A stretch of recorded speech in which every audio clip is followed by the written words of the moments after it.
नमः शिवाय। नमस्कार दोस्तों, स्वागत है आप सभी का आपके अपने YouTube चैनल खुशहाल ज़िंदगी में।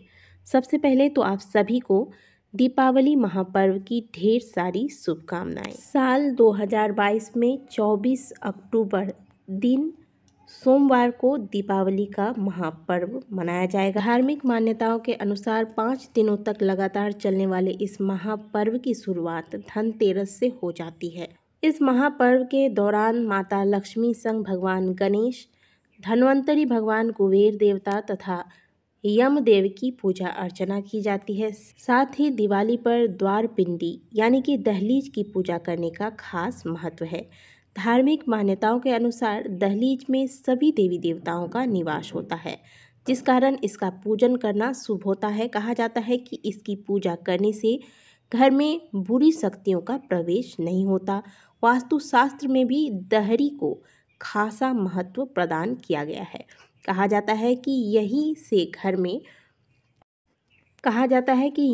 घर में या फिर घर के सदस्यों में सकारात्मक और नकारात्मक ऊर्जा का प्रवेश होता है। घर के दहलीज के द्वारा ही आपके घर में माता लक्ष्मी का भी प्रवेश होता है और घर में दरिद्रता का भी प्रवेश होता है। इसलिए घर के दहलीज का पूजा करना तथा इसका दोष रहित होना अनिवार्य है। तो आज के वीडियो में हम आपके साथ घर की दहलीज की पूजा आपको दीपावली पर किस प्रकार से करनी चाहिए ये शेयर करने वाले हैं। दहलीज की पूजा करने के लिए आपको कौन कौन सी सामग्रियों की आवश्यकता होगी, पहले ये जान लेते हैं। सबसे पहले तो आपको एक कलश में जल भर के रख लेना है। ये कलश स्टील का ना हो, बाकी आप पीतल या फिर तांबे का लोटा ले सकते हैं या फिर चाहे तो मिट्टी का भी कलश इस्तेमाल कर सकते हैं। छोटा सा लेंगे क्योंकि दहलीज के पास आपको ये पूजा करनी है, फिर लोग आना जाना लोगों का बना रहता है त्योहारों के दौरान, तो छोटा सा ही आपको इसके लिए पात्र इस्तेमाल करना है। साथ में आम के 5 पत्ते जिसे कि हम पल्लव कहते हैं वो रखेंगे। हल्दी और रोली ले लेंगे आप। एक दीपक रखेंगे। ये दीपक भी आप चाहे तो मिट्टी का रख ले या फिर चाहें तो आप किसी भी धातु का दीपक आप घर में जो प्रयोग करते हैं वो भी इस पूजन के लिए इस्तेमाल कर सकते हैं। साथ में थोड़ा सा पुष्प रख लें, अक्षत रख लें सफ़ेद वाले। एक प्लेट छोटा सा रख लेंगे। सबसे पहले जिस स्थान पर यानी कि घर की दहली पर आप पहले घर की साफ़ सफाई कर लें। इसके बाद घर की दहली पर थोड़ा सा गंगा जल मिश्रित जल छिड़क देंगे। इसके ऊपर से आप हल्दी का लेप करेंगे, जैसा कि आप स्क्रीन पर देख रहे हैं। आप चाहे तो हल्दी के स्थान पर यदि आप गोबर का लेप कर सकते हैं तो ये भी बहुत उत्तम होता है, ये भी कर सकते हैं, लेकिन मैं यहाँ पर हल्दी का प्रयोग कर रही हूँ। ध्यान रखिएगा कि जो हल्दी इस्तेमाल कर रहे हैं वो किचन में जो आप इस्तेमाल रेगुलर करते हैं उसका इस्तेमाल आपको नहीं करना है। अलग से हल्दी का पैकेट लें या फिर अगर पूजा के मंदिर में आप हल्दी रखते हैं अलग से तो उसका प्रयोग करें। तो इस प्रकार से आप लेप कर देंगे हल्दी और थोड़ा सा, जैसा कि मैंने आपको कहा कि शुद्ध जल में गंगा जल मिलाकर, फिर आप रोली में थोड़ा सा जल मिलाकर इसका घोल बनाएंगे और फिर इससे स्वस्तिक का निर्माण करेंगे। अब स्वस्तिक का निर्माण आप चाहे तो घोल के भी कर सकते हैं, क्योंकि देखिए मैंने घोल के किया है तो टाइल्स पर हाथ जो है मेरा थोड़ा सा फिसल रहा है। तो आप चाहे तो केवल हल्दी का पाउडर अच्छे से, जैसे रंगोली बनाते हैं हल्दी के पाउडर से थोड़ा सा आप रंगोली जैसा बना लें। इसके ऊपर से आप रोली का स्वास्तिक बना लें, पाउडर वाला रोली का। घोल के आप अगर नहीं करना चाहते तो आप पाउडर बना के भी कर सकते हैं। इस प्रकार से आपको स्वास्तिक बना लेना है। अब स्वास्तिक के साइड में आप 2 लंबी लंबी रेखाएं, जैसे कि आप स्क्रीन पर अभी देखेंगे, उस प्रकार से आपको खींच देनी है। ये दहली पूजन या तो आप दहली के एकदम बीचों बीच करेंगे या फिर राइट साइड में करेंगे। मैं दहलीज के बीचों बीच ये पूजा कर रही हूँ। आप चाहे तो बीच में करें, नहीं तो आपको जैसे मैंने बताया कि आप राइट साइड में भी कर सकते हैं। अब इस प्रकार से आपको, जैसा आप देख रहे हैं, इस प्रकार से स्वस्तिक बना लेना है पहले, और फिर आप एक जो मैंने आपको बताया कि आम का पल्लव लेना है। इस पर भी हम थोड़ा थोड़ा सा रोली, जैसे 5 पत्ते हैं तो 5 पत्ते पर थोड़ा थोड़ा सा रोली का टीका लगा देंगे। इससे कोड़ा नहीं छोड़ा जाता। रोली या फिर हल्दी किसी से भी आप इस प्रकार से टीका लगा दें।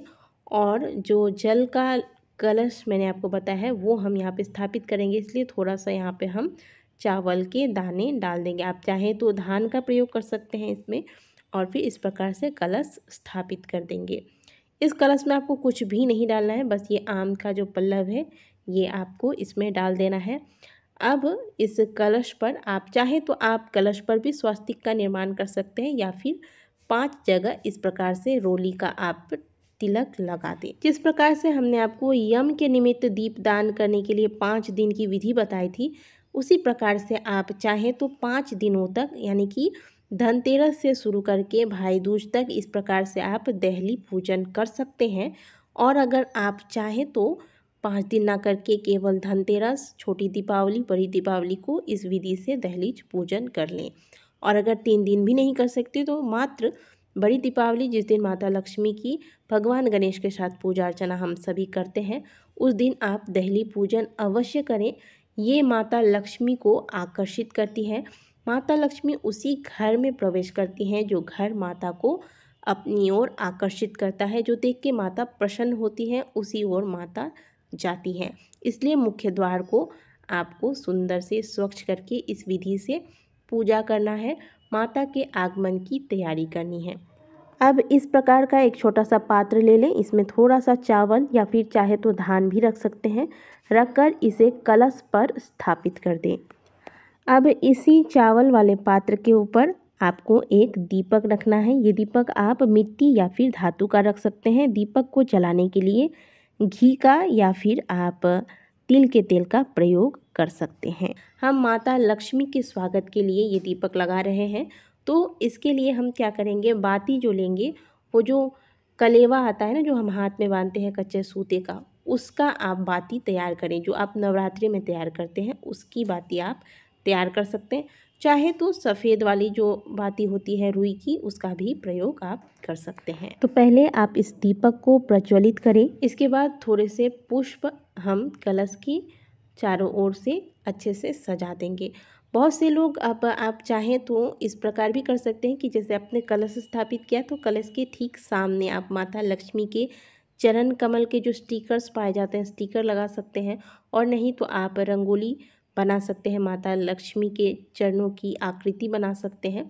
इस प्रकार से भी आप मतलब जितना सुंदर तरीके से हो सके आज के दिन अपने दहलीज को आप सजा के रखें। ऊपर तोरण लगा दें, नीचे दहलीज की पूजा करें, माता लक्ष्मी के चरण की आकृति बनाएं और फिर धूप दीप दिखा दें। आप जो जहाँ पर आपने पूजा किया है उस स्थान पर धूप दिखा दें। धूप दिखाने के बाद जो आपने धूप दिखाया है उसे साइड में रख दें ताकि किसी के पैर इसमें ना लगे। और फिर अपने घर की दहली पर जहाँ पर आपने पूजन किया है इस स्थान पर आप प्रणाम करें। माता लक्ष्मी के स्वागत के लिए आप इस विधि से दिवाली के दिन अपने घर की दहली की पूजा अवश्य करें। मान्यता है कि जो लोग नित्य दहली की पूजा करते हैं उनके घर में स्थायी रूप से माता लक्ष्मी का निवास होता है। दीपावली के दिन पहले घर की भगवान की देवी देवता की पूजा कर ले, इसके बाद इस प्रकार से दहली पूजन करें। दीपक में तेल इतना रखें कि कम से कम 1-2 घंटे तक आराम से यह दीपक चलता रहे। साथ ही घर के दहलीज के आसपास ज़्यादा गंदगी ना हो, जूते चप्पल इकट्ठा करके ना रखें, इन बातों का भी आपको ध्यान रखना चाहिए। तो दोस्तों, दीपावली पर घर के दहलीज की पूजा कैसे करनी है ये हमने अपने वीडियो के द्वारा आपसे शेयर किया। दी गई जानकारी यदि आपको अच्छी लगी होगी, वीडियो अच्छी लगी है तो वीडियो को लाइक ज़रूर कीजिएगा। कमेंट बॉक्स में हर हर महादेव अवश्य लिखिएगा। मिलते हैं आपसे अगली वीडियो में, तब तक के लिए ओम नमः शिवाय, हर हर महादेव।